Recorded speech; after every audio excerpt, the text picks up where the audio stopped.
بسم اللہ الرحمن الرحیم۔ یہ کاشان بصیرت کا آڈیو بک سیشن ہے۔ السلام علیکم ورحمۃ اللہ وبرکاتہ سامعین، ہم یہاں پر انتہائی مستند کتاب نقوش عصمت کو پڑھ رہے ہیں، اور پچھلی آڈیو میں ہم دعائے عرفہ یعنی میدان عرفات میں جو مولا امام حسین علیہ السلام کا دعائے عرفہ ہے وہ ہم نے پڑھا، اس کا ترجمہ پڑھ رہے تھے، اور ہم نے کل جہاں تک پڑھا تھا ہم اس سے آگے چلیں گے۔ آئیے آغاز کرتے ہیں۔ خدایا، اے وہ پروردگار جس کی ملکیت کے ساتھ اختیارات بھی ہیں اور جس کے اختیارات کے ساتھ قہاری بھی ہے، جس نے عاصیوں کی پردہ پوشی کی ہے، استغفار کرنے والوں کو معاف کیا ہے، اے طلبگاروں اور رغبت کرنے والوں کی منزل آخر، امیدواروں کی امیدوں کی آماج گاہ، ہر شے پر علمی احاطہ رکھنے والے اور عذر خواہوں پر رافت و رحمت و تحمل کا مظاہرہ کرنے والے، خدایا ہم اس شام کے وقت تیری طرف متوجہ ہیں جسے تو نے باشرف و باعظمت قرار دیا ہے۔ ہمارا وسیلہ تیرا رسول، تیری مخلوقات کا منتخب ترین بندہ، تیری وحی کا امین، تیرے ثواب کی بشارت دینے والا، تیرے عذاب سے ڈرانے والا اور روشن چراغ پیغمبر ہے، جس کے ذریعے تو نے مسلمان بندوں پر انعام کیا ہے اور اسے عالمین کے لیے رحمت قرار دیا ہے۔ خدایا محمد و آل محمد پر ویسی رحمت نازل فرما جس کے وہ اہل ہیں۔ اے خدائے عظیم، حضرت محمد مصطفیٰ صلی اللہ علیہ وآلہ وسلم اور ان کی آل طیبین و طاہرین پر رحمت نازل فرما اور اپنی معافی اور مغفرت کے ذریعے ہمارے گناہوں کی پردہ پوشی فرما۔ تیری طرف مختلف زبانوں میں آوازیں فرما اور فریادیں بلند ہیں، لہٰذا آج کی شام مجھے ہر اس نعمت میں حصے دار قرار دے دے جسے تو اپنے بندوں پر تقسیم کر رہا ہے، اور جس نور سے ہدایت کر رہا ہے، اور جس رحمت کو نشر کر رہا ہے، اور جس برکت کو نازل کر رہا ہے، اور جس لباس عافیت سے پردہ پوشی کر رہا ہے، اور جس رزق میں وسعت دے رہا ہے۔ اے تمام رحم کرنے والوں سے زیادہ رحم کرنے والے، خدایا میں اس وقت واپس جاؤں تو کامیاب، نجات یافتہ، نیک عمل، بہرور اور فائز المرام واپس جاؤں۔ مجھے مایوس رحمت نہ قرار دینا اور اپنی رحمت سے خالی نہ رکھنا۔ میری امیدیں محرومی کا شکار نہ ہونے پائیں اور مجھے اپنے فضل و کرم سے الگ نہ رکھنا۔ جس عطا کی امید رکھتا ہوں اس سے مایوس نہ ہو جاؤں اور تیری بارگاہ سے نامراد واپس نہ جاؤں۔ اپنے دروازے سے نہ ہٹا دینا، تو بہترین بخشش کرنے والا اور بلند ترین کرم کرنے والا ہے۔ میں تیری طرف بڑے یقین کے ساتھ متوجہ ہوں اور تیرے محترم مکان کا دل سے قصد کیے ہوئے ہوں۔ ان مناسک میں میری امداد فرما، میرے حج کو شرف مقبولیت عطا فرما، میرے گناہوں کو بخش دے اور میری خطاؤں کو معاف فرما۔ میں نے تیری بارگاہ میں وہ ہاتھ پھیلایا ہے جس پر ذلت و حقارت کے نشانات لگے ہوئے ہیں، لیکن پروردگار جو ہم نے مانگا ہے وہ آج کی شام عطا کر دے، اور جس کام کے لیے پکارا ہے اس کے لیے کافی بن جا۔ تیرے علاوہ کوئی اور کافی نہیں ہے اور تیرے سوا کوئی اور پروردگار بھی نہیں ہے۔ تیرا حکم نافذ ہے اور تیرا علم محیط اور تیرا فیصلہ مبنی پر برانصاف ہے۔ ہمارے حق میں خیر کا فیصلہ فرما اور ہمیں اہل خیر میں قرار دے۔ خدایا اپنے جود و کرم سے ہمارے لیے عظیم ترین اجر اور بہترین ذخیرہ ثواب اور دائمی سہولت و رفاہیت کو لازم قرار دے دے۔ ہمارے گناہوں کو معاف فرما اور ہمیں ہلاک ہونے والوں میں نہ قرار دینا۔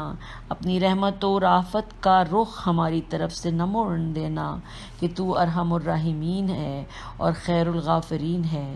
خدایا آج کی شام ان لوگوں میں قرار دے جن کے سوال پر تو نے عطا کیا اور جن کے شکر پر اضافہ کیا ہے، جن کی توبہ کو قبول کیا ہے اور جن کے گناہوں سے جدا ہو جانے پر انہیں معاف کر دیا ہے۔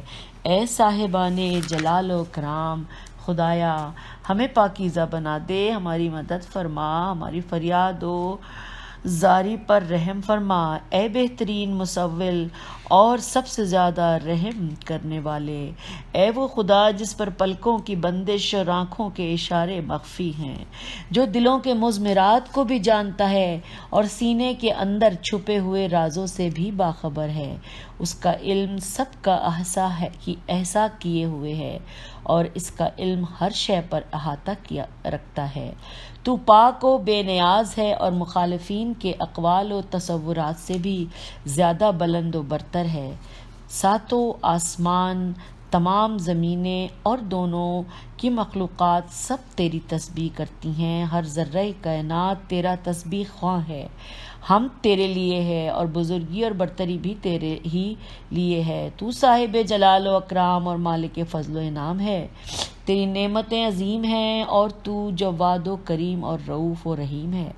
پروردگار ہمارے لیے رزق حلال میں وسعت عطا فرما، ہمارے بدن اور دین دونوں میں عافیت عطا فرما، ہمیں خوف میں امن و امان عطا فرما اور ہماری گردن کو آتش جہنم سے رہائی عطا فرما۔ خدایا ہمیں اپنی تدبیروں کا نشانہ نہ بنانا اور اپنے عذاب میں دھیرے دھیرے کھینچ نہ لینا، ہم کسی دھوکے میں نہ رہنے پائیں اور جنات و انسان کے فاسقوں کے شر سے محفوظ رہیں۔ اس کے بعد حضرت نے سر مبارک آسمان کی طرف بلند کیا، اس عالم میں کہ چشم مبارک سے مسلسل آنسو رواں تھے اور زبان پر یہ فقرات تھے کہ اے سب سے بہتر سننے والے اور سب سے زیادہ نگاہ رکھنے والے، سب سے تیز تر حساب کرنے والے اور سب سے زیادہ رحم کرنے والے، محمد اور آل محمد پر رحمت نازل فرما۔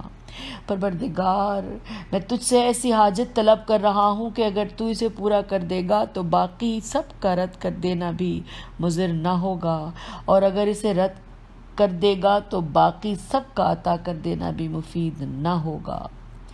اور وہ یہ ہے کہ میری گردن کو آتش جہنم سے آزاد کر دے کہ تیرے علاوہ کوئی دوسرا خدا نہیں ہے اور تو وحدہ لا شریک ہے، تیرے ہی لیے حمد ہے اور تیرے ہی لیے ملک ہے اور تو ہی ہر شے پر قادر و مختار ہے۔ اے رب اے رب اے رب اے رب اے رب اے رب اے رب اے رب، خدایا میں اپنی مالداری میں بھی فقیر ہوں، تو غربت میں کس طرح فقیر نہ ہوں گا، اور اپنے عمل کے باوجود جاہل ہوں تو جہالت میں کس طرح جاہل نہ ہوں گا۔ تیری تدبیروں کی نیرنگی اور تیرے مقدرات کی بصرت تبدیلی نے تیرے بامعرفت بندوں کو ان دونوں باتوں سے روک رکھا ہے کہ نہ کسی عطیے کی طرف سے پرسکون ہونے پاتے ہیں اور نہ کسی بلا کی وجہ سے مایوس ہونے پاتے ہیں۔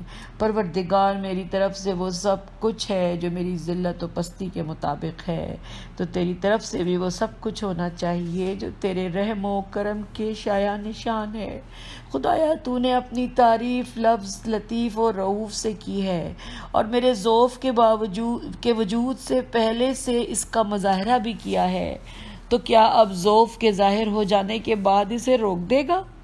خدایا اگر مجھ سے نیکیوں کا ظہور ہو تو وہ تیرے کرم ہی کا نتیجہ ہے، اور اگر برائیاں ظاہر ہوں تو وہ میرے اعمال کا نتیجہ ہے، اور ان پر تیری حجت تمام ہے۔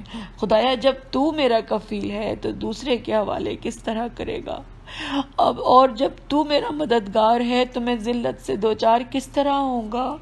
تو میرے حال پر مہربان ہے، تو مایوس اور ناکام ہونے کی کیا وجہ ہے؟ اب میں اپنی فقیری ہی کو واسطہ قرار دیتا ہوں، لیکن اسے کس طرح واسطہ قرار دوں جس کے تیری بارگاہ تک پہنچنے کا سوال ہی نہیں ہے؟ میں اپنے حالات کا شکوہ کس طرح کروں کہ تو خود ہی بہتر جانتا ہے؟ اپنی زبان سے کس طرح ترجمانی کروں کہ سب تو تجھ پر خود ہی واضح اور روشن ہے؟ تو کیسے میری امیدوں کو نا امید کرے گا کہ وہ تیرے ہی کرم کی بارگاہ میں پیش کی گئی ہیں، اور کیسے میرے حالات کی اصلاح نہیں کرے گا کہ جب کہ ان کا قیام تیری ہی ذات سے وابستہ ہے؟ خدایا میری عظیم ترین جہالت کے باوجود تو کس قدر مہربان ہے، اور میرے بدترین اعمال کے باوجود تو کس قدر رحیم و کریم ہے۔ خدایا تو کس قدر مجھ سے قریب ہے اور میں کس قدر تجھ سے دور ہوں، اور جب تو اس قدر مہربان ہے تو اب کون درمیان میں حائل ہو سکتا ہے؟ خدایا خدایا آثار کے اختلاف اور زمانے کے تغیرات سے میں یہ سمجھتا ہوں کہ تو ہر رنگ میں اپنے کو واضح کرنا چاہتا ہے کہ میں کسی طرح جاہل نہ رہ جاؤں اور بہرحال تجھے پہچان لوں۔ پروردگار، جب میری ذلت و خساست میری زبان کو بند کرنا چاہتی ہے تو تیرا کرم قوت گویائی پیدا کر دیتا ہے، اور جب میرے حالات و کیفیات مجھ سے مایوس بنانا چاہتے ہیں تو تیرے احسانات پھر پر امید بنا دیتے ہیں۔ خدایا، میں جس کی نیکیاں بھی برائیوں جیسی ہیں، اس کی برائیوں کا کیا حال ہوگا؟ اور میں جس کی نگاہ کے حقائق بھی دعوے سے زیادہ حیثیت نہیں رکھتے ہیں، اس کے دعووں کی کیا حیثیت ہوگی؟ پروردگار، تیرے نافذ حکم اور تیری مہربان مشیت نے کسی کے لیے بولنے کا موقع نہیں چھوڑا اور نہ کسی کو کسی حال پر ثابت رہنے دیا ہے۔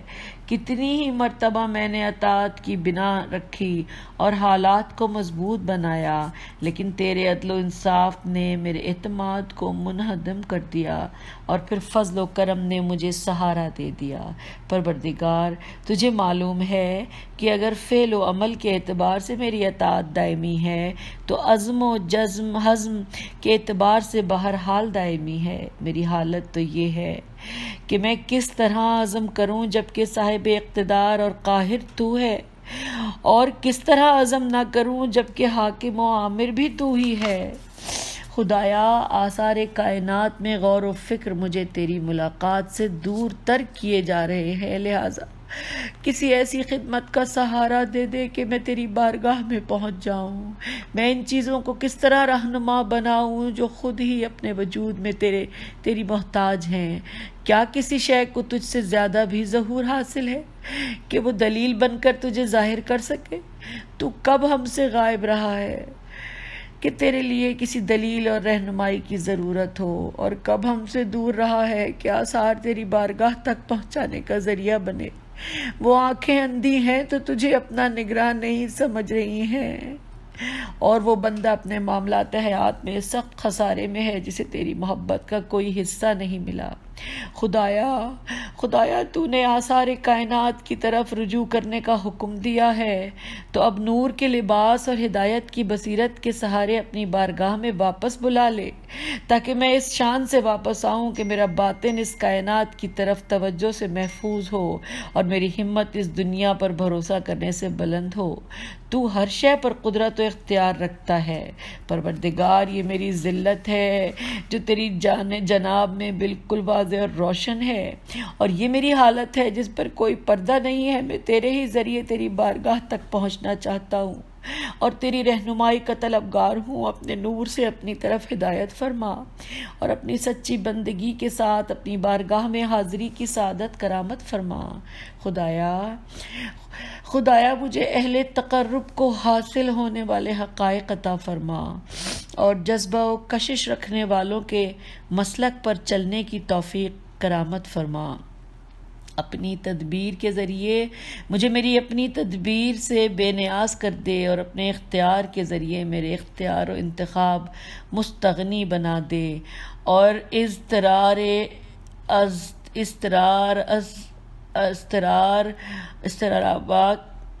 بنا دے اور اب کے مواقع کی اطلاع اور آگاہی عطا فرما۔ پروردگار، مجھے میرے نفس کی ذلت سے باہر نکال دے اور موت سے پہلے ہر شک و شرک سے پاکیزہ بنا دے۔ میں تیری ہی مدد چاہتا ہوں، تو میری امداد کر، اور تجھی پر بھروسہ کرتا ہوں تو کسی اور کے حوالے نہ کر دینا۔ میں تجھ سے سوال کرتا ہوں تو نا امید نہ کرنا، اور صرف تیرے فضل و کرم میں رغبت رکھتا ہوں، تو مجھے محروم نہ رکھنا۔ میں تیری جناب سے رشتہ رکھتا ہوں تو مجھے دور نہ کرنا، اور میں تیرے دروازے پر کھڑا ہوں تو مجھے بھگا نہ دینا۔ تیری مرضی اس بات سے بلند تر ہے کہ میں تیری طرف سے کوئی نقص پیدا ہو سکے۔ کہ اس میں تیری طرف سے کوئی نقص پیدا ہو سکے تو میری طرف سے کیا نقص پیدا ہو سکتا ہے؟ تو اپنی ذات سے اس بات سے بے نیاز ہے کہ تجھے تیری طرف سے کوئی فائدہ پہنچے تو میری طرف سے کیا فائدہ پہنچ سکتا ہے؟ خدایا یہ تو صرف قضاء و قدر ہے جو امیدوار بنائے ہوئے ہے، ورنہ خواہش تو آرزوؤں کی رسیوں میں جکڑے ہوئے تھی۔ اب تو ہی میرا مددگار بن جاتا کہ تو ہی مدد کرے اور تو ہی راستہ دکھائے۔ اپنے فضل و کرم سے ایسا غنی بنا دے کہ اپنی طلب سے بھی بے نیاز ہو جاؤں۔ تو ہی وہ ہے جس نے اپنے دوستوں کے دلوں میں انوار الوحیت کی روشنی پیدا کرائی ہے، تو وہ تجھے پہچاننے لگے ہیں اور تیری وحدانیت کا اقرار کرنے لگے ہیں۔ اور تو ہی ہے وہ جس نے اپنے محبوب کے دلوں سے اغیار کو نکال باہر کر دیا ہے، تو اب تیرے علاوہ کسی کے چاہنے والے نہیں ہیں اور کسی کی پناہ نہیں مانگتے ہیں۔ تو نے اس وقت انس کا سامان فراہم کیا جب سارے عالم سبب وحشت بنے ہوئے تھے، اور تو نے اس طرح ہدایت دی ہے کہ سارے راستے روشن ہو گئے ہیں۔ پروردگار جس نے تجھے کھو دیا اس نے پایا ہی کیا، اور جس نے تجھے پا لیا اس نے کھویا ہی کیا؟ جس نے تیرا بدل تلاش کیا وہ مایوس ہو گیا، اور جس نے تجھ سے منہ موڑا وہ گھاٹے میں رہا۔ تیرے علاوہ غیر سے امید ہی کیوں کی جائے جبکہ تو نے احسان کا صلہ روکا نہیں ہے، اور تیرے سوا دوسرے سے مانگا ہی کیوں جائے کہ جب تیرے فضل و کرم کی عادت میں فرق نہیں آیا۔ پروردگار جس نے اپنے دوستوں کو انس و محبت کی حلاوت کا مزہ چکھا دیا ہے، تو اس کی بارگاہ میں ہاتھ پھیلائے کھڑے ہوئے ہیں اور اپنے اولیاء کو ہیبت کا لباس پہنا دیا ہے، تو اس کے سامنے استغفار کرنے کے لیے استادہ ہے۔ تو تمام یاد کرنے والوں سے پہلے یاد کرنے والا ہے، اور تمام مانگنے والوں سے پہلے عطا کرنے والا ہے، اور پھر کرم بالائے کرم یہ ہے کہ خود ہی دے کر خود ہی قرض کا مطالبہ کرتا ہے۔ خدایا مجھے اپنی رحمت کے دروازے سے طلب کر لے تاکہ میں تیری بارگاہ تک پہنچ جاؤں، اور مجھے اپنے احسان کے سہارے اپنی طرف کھینچ لے تاکہ میں تیری طرف متوجہ ہو جاؤں۔ خدایا میں 1000 گناہ کروں مگر میری امید تجھ سے قطع ہونے والی نہیں ہے، میں لاکھ اطاعت کروں مگر تیرے جلال سے میرا خوف ختم ہونے والا نہیں ہے۔ سارے عالم نے تیری طرف دھکیل دیا ہے، اور تیرے فضل و کرم کی اطلاع نے مجھے اپنی طرف کھینچ لیا ہے۔ خدایا جب تو میری امید ہے تو میں مایوس کس طرح ہو جاؤں، اور جب تجھ پر میرا بھروسہ ہے تو میں ذلیل کس طرح ہو سکتا ہوں؟ اگر تو نے ذلت میں ڈال دیا ہے تو صاحب عزت کیسے بنوں گا، اور تو نے اپنا بنا لیا تو ذلیل کیسے ہو سکوں گا؟ پروردگار میں کس طرح فقیر نہ بنوں کہ تو نے فقیروں کے درمیان رکھا ہے، اور کیسے فقیر نہ رہ سکوں گا جبکہ تو نے اپنے فضل و کرم سے غنی بنا دیا ہے۔ تیرے علاوہ کوئی خدا نہیں، تو نے اپنے کو ہر ایک کو پہچانوا دیا ہے، تو اب کوئی تجھ سے ناواقف نہیں ہے، اور میرے لیے اور بھی واضح اور نمایاں ہو گیا ہے۔ تو مجھے تیرا جلوہ ہر شے میں نظر آنے لگا ہے، تو در حقیقت ہر ایک کے لیے ظاہر اور روشن ہے۔ اے خدا جس نے اپنی رحمانیت سے ہر شے پر احاطہ کر لیا ہے، تو عرش اعظم بھی اس کی ذات میں گم ہو گیا ہے۔ تو نے آثار و وجود کو دوسرے آثار کے ذریعے نابود کر دیا ہے، اور اغیار کو افلاک نور کے احاطے سے محو کر دیا ہے۔ اے وہ خدا جو عرش کے سراپردوں پردوں میں اس طرح پوشیدہ ہوا کہ نگاہیں اس کے دیکھنے کو ترس گئیں، اور کمال تجلی سے اس طرح روشن ہوا کہ اس کی عظمت ہر شے پر حاوی ہو گئی۔ تو کیسے چھپ سکتا ہے جبکہ ہر شے میں تیرا ظہور ہے، اور کس طرح غائب ہو سکتا ہے جبکہ ہر ایک کے سامنے رہ کر اس کے اعمال کی نگرانی کر رہا ہے۔ تو ہر شے پر قادر ہے، ساری تعریفیں تیری ذات واجب کے لیے ہے۔ مومنین اکرام آخر روز عرفہ معصومین کی دعاؤں کے ان 2 فقرات کو ضرور دہرائیں، اور یہ محسوس کریں کہ ہادیان اسلام نے اپنے چاہنے والوں کو توبہ و استغفار کے کیسے کیسے طریقے تعلیم فرمائے ہیں۔ سلاطین دنیا کو ان کا تصور بھی نہیں ہے۔ وہ 2 فقرے سامعین میں اس کتاب میں سے پڑھ رہی ہوں۔ ایک پہلا، پروردگار میرے گناہوں سے تیرا کوئی نقصان نہیں اور مجھے معاف کر دینے سے تیرے یہاں کوئی کمی نہ پیدا ہو جائے گی، لہٰذا جس چیز سے تیرے یہاں کمی کا خطرہ نہیں ہے وہ دے دے، اور جس چیز سے تیرا نقصان نہیں ہے اسے معاف کر دے۔ دوسرا پوائنٹ ہے، خدایا میری برائیوں کی وجہ سے مجھے اپنی نیکیوں سے محروم نہ کرنا، اور اگر میری رحمت اور مصیبت اور میرے رنج و علم رحم نہیں بھی کرنا ہے تو کم از کم مجھے مصیبت زدگان اور آفت رسیدوں کا اجر ہی دے دے۔ اللہم صلی علی محمد وآل محمد، اللہم صلی علی محمد وآل محمد۔ سامعین مجھے معاف کیجیے گا، میں یہ پڑھتے پڑھتے میں اس کیفیت میں چلی گئی کہ میرے لیے بہت مشکل تھا کہ میں اپنے آپ کو کنٹرول کرتی اور میں خدا کے سامنے گڑ گڑا رہی تھی۔ شاید یہ یہاں پر ختم ہوتا ہے سامعین، یہ پیج 278 پہ ہم نے یہ اس چیپٹر کو ختم کر لیا ہے، اور اب ہم اس سے آگے چلیں گے۔ یہاں پہ مولا حسین علیہ السلام کے حوالے سے جتنی بھی تعلیمات ہم تک پہنچنی تھیں اس کتاب میں وہ یہاں پر اختتام ہو گئی ہیں، اور ہم نے یہ جو اختتام کہاں پہ ہوئی تھیں کہ ہم نے دعائے عرفہ امام حسین علیہ السلام کی میدان عرفات میں جو تھا اس کا ترجمہ پڑھا، اور اس پہ یہ بات ختم ہو گئی۔ پیج 279 کی طرف چلتے ہیں، نقش حیات امام علی بن الحسین۔ اب ہم مولا حسین کے بعد آگے چلے ہیں۔ ولادت 15 جمادی الاول سن 38 ہجری اور شہادت 25 محرم 95 ہجری۔ آئیے اب پڑھتے ہیں نقش زندگانی امام زین العابدین علیہ السلام۔ ماہ جمادی الاول سن 38 ہجری کی 15ویں تاریخ تھی جب مالک کائنات نے امام حسین علیہ السلام کو پہلا فرزند عطا فرمایا جس کا نام علی قرار پایا، اور اس طرح امام حسین علیہ السلام کے گھر میں اس نام کے باقی رکھنے کا سلسلہ شروع ہو گیا۔ چنانچہ اس کے بعد آپ کے گھر میں جو فرزند بھی پیدا ہوا عام طور سے اس کا نام علی ہی رکھا گیا تاکہ اس طرح یہ نام زندہ رکھا جا سکے، اس لیے کہ دشمن ایمان کی مکمل کوشش یہ ہوتی تھی کہ یہ نام صفحہ ہستی سے مٹ جائے، جیسا کہ بعد کے حالات سے مکمل طور پر اندازہ ہو گیا ہے۔ آپ کا لقب زین العابدین، سید الساجدین، سجاد اور ذوالصفنات وغیرہ بے حد شہرت کا مالک ہے۔ کنیت کے طور پر آپ کو ابو محمد کہا جاتا ہے۔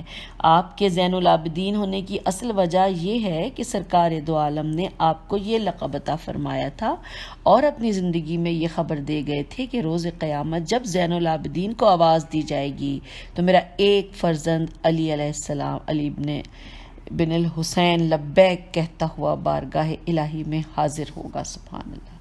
لیکن اس کی مزید تائید اس واقعے سے بھی ہو گئی جسے صاحب مناقب اور صاحب شواہد النبوت نے نقل کیا ہے کہ آپ نماز تہجد میں مصروف تھے کہ شیطان نے بشکل اژدہا اگر آپ کو اذیت دینا شروع کی اور پیروں کے انگوٹھے کو چبانے لگا، لیکن جب آپ نے کوئی توجہ نہ دی تو شکست کھا کر چلا گیا، اور ایک آواز غیب سے آئی، انت زین العابدین۔ ظاہر ہے کہ اس آواز کا تعلق اس اژدہا ابلیس سے نہیں ہے، بلکہ یہ ہے ایک ندائے قدرت ہے جو اس فتح مبین کے موقع پر بلند ہوئی تھی، جس طرح کہ پہلے علی علیہ السلام کی میدانی فتح پر لا فتح الا علی علیہ السلام کی آواز فضائے عرش سے گونج رہی تھی۔